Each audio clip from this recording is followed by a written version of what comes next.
Gamma science classes में आपका स्वागत करते हैं। आज हम SN1 रिएक्शन और SN2 रिएक्शन के बारे में पढ़ेंगे। SN1 रिएक्शन क्या होती है और SN2 रिएक्शन क्या होती है।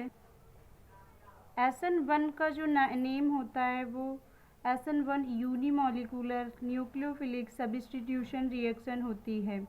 यूनिमॉलिक्यूलर न्यूक्लियोफिलिक सब्स्टिट्यूशन रिएक्शन होती है SN1 रिएक्शन। यूनिमॉलिक्यूलर होती है, न्यूक्लियोफिलिक रिएक्शन होती है। न्यूक्लियोफिलिक जो रिएक्शन होती हैं वो न्यूक्लियोफाइल अट्रैक्ट करता है वहाँ पर। न्यूक्लियोफिलिक रिएक्शंस में, न्यूक्लियोफिलिक सब्स्टिट्यूशन रिएक्शन में क्या होता है, न्यूक्लियोफाइल अट्रैक्ट करता है और किसी भी एल्किल हैलाइड से न्यूक्लियोफाइल जब अट्रैक्ट करता है तो वहाँ पर वो न्यूक्लियोफिलिक सब्स्टिट्यूशन रिएक्शन कहलाती हैं। तो SN1 रिएक्शन जो है वो एक न्यूक्लियोफिलिक सब्स्टिट्यूशन रिएक्शन है। इसका पूरा नेम है unimolecular nucleophilic substitution reaction. Unimolecular nucleophilic substitution reaction है। ठीक है, आगे देखते हैं। Inversion of configuration take place as well as retention. ये जो SN1 रिएक्शन जो होती है ये इन्वर्जन शो करती है, इन्वर्जन कॉन्फिगरेशन शो करती है और रिटेंशन भी होता है इसमें, इस रिएक्शन में, SN1 रिएक्शन में। आगे देखते हैं। पोलर प्रोटिक सॉल्वेंट लेते हैं। जब SN1 रिएक्शन होती है किसी भी रिएक्शन में तो उसमें पोलर प्रोटिक सॉल्वेंट लिया जाता है, जैसे वाटर है, एथिल अल्कोहल है, एसिटिक एसिड है। उसमें पोलर प्रोटिक सॉल्वेंट लिया जाता है। पोलर मतलब जो जिसमें पॉजिटिव और नेगेटिव दोनों चार्ज प्रेजेंट होते हैं, तो इसीलिए इसे पोलर प्रोटिक सॉल्वेंट लेते हैं। पार्शियली रेसिमाइजेशन होता है, उसमें रिएक्शन जो होती है उसमें रेसिमेशन होता है और फर्स्ट ऑर्डर रिएक्शन होती है। ये SN1 जो रिएक्शन होती है ये फर्स्ट ऑर्डर रिएक्शन होती है। रेट ऑफ रिएक्शन जो होती है वो डिपेंड करती है concentration of only one reactant पर। इसकी जो रिएक्शन की रेट डिपेंड करती है वो केवल रिएक्टेंट पर डिपेंड करती है, प्रोडक्ट पर डिपेंड नहीं करती। यहाँ पर जो रिएक्शन की रेट होती है वो रिएक्टेंट पर डिपेंड करती है। आगे देखते हैं। जो SN1 रिएक्शन जो होती है वो 2 स्टेप में पूरी होती है। रिएक्शन जो होती है वो 2 स्टेप में होती है।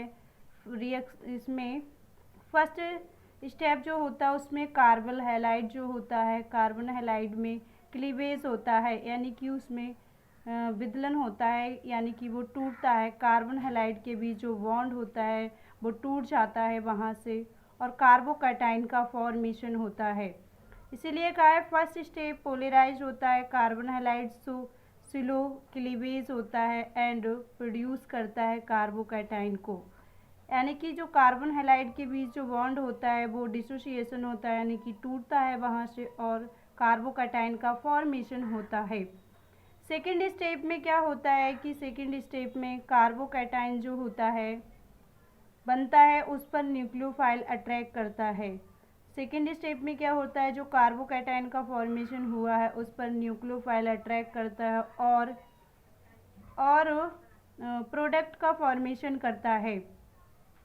तो ये जो SN1 रिएक्शन होती है वो 2 स्टेप रिएक्शन होती है। एक तो फर्स्ट स्टेप में क्या होता है कि ये कार्बन हैलाइड के बीच जो बॉन्ड होता है वो टूट जाता है और कार्बोकैटायन का फॉर्मेशन होता है। और सेकेंड स्टेप में क्या होती है, कार्बोकैटायन जो होती है उसके साथ न्यूक्लियोफाइल अट्रैक्ट करता है और प्रोडक्ट का फॉर्मेशन करता है। तो आइए आगे देखते हैं इसकी रिएक्टिविटी की जो ऑर्डर होती है वो क्या होता है। रिएक्टिविटी ऑर्डर क्या होता है, ऑर्डर रिएक्टिविटी डिपेंड्स करता है स्टेबिलिटी ऑफ कार्बोकैटायन। ये SN1 के जो रिएक्टिविटी का ऑर्डर होता है वो कार्बोकैटायन की स्टेबिलिटी पर डिपेंड करता है। तो 3 डिग्री, 2 डिग्री, 1 डिग्री, 3 डिग्री का सबसे ज़्यादा होता है और 2 डिग्री फिर 1 डिग्री। आइए आगे देखते हैं। Allylic and benzylic carbocation show करते हैं greater stability to resonance. Allylic और बेंजाइलिक कार्बोकैटायन भी क्या करते हैं, कार्बोकैटायन भी स्टेबिलिटी को हाई शो करते हैं। बिकॉज इसका रीज़न ये होता है कि वहाँ पर एलाइलिक और बेंजाइलिक कार्बोकैटायन के बीच में क्या होता है, रेजोनेंस होता है, यानी कि अल्टरनेट पाई बॉन्ड होता है, फिर प्लस चार्ज होता है। यहाँ पर ऐसे करके, जैसे यहाँ पर सिंगल बॉन्ड फिर डबल बॉन्ड फिर पॉजिटिव चार्ज होता है, ठीक है। इसकी आइए इसकी मैकेनिज्म देखते हैं। SN1 की मैकेनिज्म जो होती है, इसमें 3 डिग्री जो कार्बन होता है, कार्बन हैलाइड के बीच में ज़्यादा स्टेबिलिटी होती है। तो यहाँ पर हमने 3 डिग्री कार्बन हैलाइड को लिया है, 3 डिग्री एल्किल हैलाइड को लिया है और 3 डिग्री एल्किल हैलाइड के और न्यूक्लियोफाइल OH को लिया है, OH नेगेटिव।